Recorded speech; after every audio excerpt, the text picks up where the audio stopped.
हर रात की तरह आज भी मैं देर रात घर पहुंचा। हमेशा से कोई भी गलत आदत न होने के कारण कॉलोनी में कोई भी मुझे देर रात आने पर गलत नज़रों से नहीं देखता था।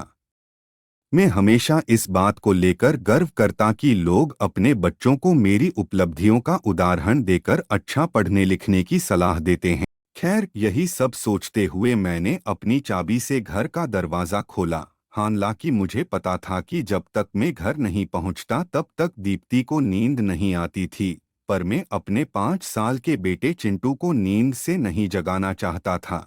दरवाजे की हल्की सी आहट पाकर दीप्ति हमेशा की तरह कमरे से बाहर आई। तब तक मैं मुँह हाथ धोने बाथरूम की तरफ जा चुका था और हमेशा की तरह दीप्ति खाना गर्म करने किचन में चली गई। हर रोज ऐसा ही होता था। सुबह घर से निकलने के बाद हमारी मुलाकात रात को खाने पर ही होती थी। दीप्ति को इस तरह की जीवन शैली से कोई प्रॉब्लम नहीं थी। एक हाई क्लास सोसाइटी में अपनी साख बनाने के लिए हर किसी को इस हद तक की मेहनत करना ही पड़ती थी। खाना खाते हुए मैंने दीप्ति से पूछा, चिंटू सो गया? दीप्ति ने शिकायत भरे लहजे से कहा, हाँ, काफी देर से आपका इंतजार कर रहा था, लेकिन फिर इंतजार करते करते ही सो गया। लेकिन हर बार की तरह मैंने मुस्कुराकर बात को टाल दिया।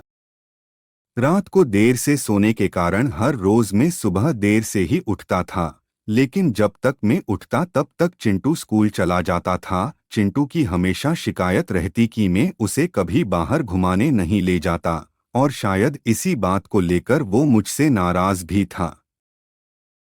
हमेशा की तरह मैंने उठकर दीप्ति को आवाज लगाई और बाथरूम में घुस गया। थोड़ी देर में ही दीप्ति नहाने के लिए गर्म पानी ले आई। हमेशा की तरह मैंने पानी की बाल्टी लेते हुए अपना घिसापिटा डायलॉग मारा, तुम नहीं होती तो मेरा क्या होता। और हमेशा की तरह ही दीप्ति मुस्कुराते हुए खाने की तैयारी करने किचन में चली गई।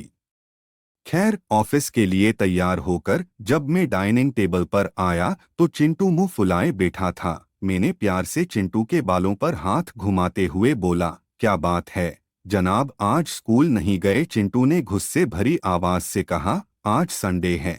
काम की भागदौड़ में मैं यह भी भूल गया था कि आज संडे है, और आज दिन में मैंने चिंटू के साथ मूवी जाने का प्रॉमिस किया था। लेकिन आज तो मुझे क्लिंट मीटिंग के लिए ऑफिस जाना था। मुझे ऑफिस जाता देख चिंटू को अपना मूवी प्लान खतरे में पड़ता दिखाई दे रहा था, और शायद इसीलिए वो मुझसे गुस्से से बात कर रहा।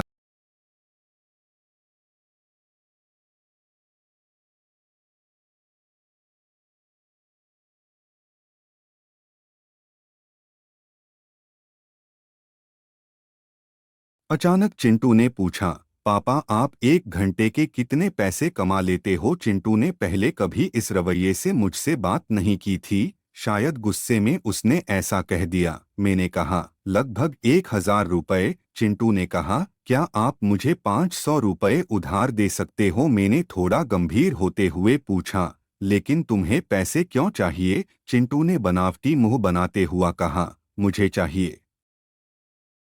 खैर, मैंने चिंटू को 500 रुपये दे दिए। चिंटू उठा और अंदर से अपनी गुल्लक ले आया। चिंटू ने अपनी गुल्लक से 500 रुपये निकालकर 1000 रुपये मेरे हाथ में रखते हुए कहा, क्या आप कल मुझे आपका 1 घंटा दे सकते हैं? मुझे आपके साथ बैठकर खाना खाना है। चिंटू की इस हरकत पर मैंने गुस्से से चिंटू को एक थप्पड़ लगाते हुए कहा, बहुत बिगाड़ रखा है, तुम्हारी मम्मी ने तुम्हें।